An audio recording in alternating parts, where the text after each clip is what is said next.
So we're talking about chronic ear infections, and I thought I'd show you some pictures of how we fix the eardrum and remove the cholesteatoma.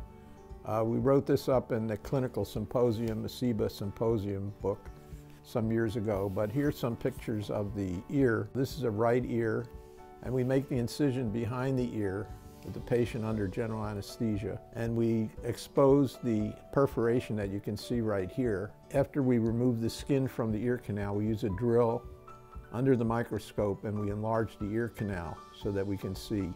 If there's an infection in the mastoid, we can open up the mastoid, which is right behind the ear canal, and remove the disease. We take a little bit of fascia from the muscle here, and we use that to reconstruct the eardrum and to place it underneath the hole in the eardrum, and then we place skin over it and then packing. Now here's a story of fixing and removing the cholesteatoma. The cholesteatoma usually has a very small hole in the eardrum, and the main problem with the cholesteatoma is inside, not outside. When we open it up, we can see this big cyst that's destroying part of the mastoid bone. We take a drill and we expose the mastoid and expose this cyst and remove the skin cyst. The incus bone, or the second bone of hearing, is missing.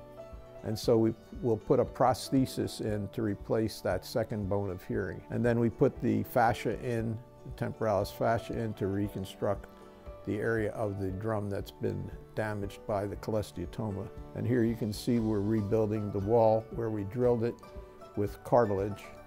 And we place the prosthesis on the little stapes bone and then put the flap back and pack it for a couple of weeks. And that usually helps restore the hearing and removes the disease from the ear. Patients have to be followed for a period of time to make sure there isn't a recurrence.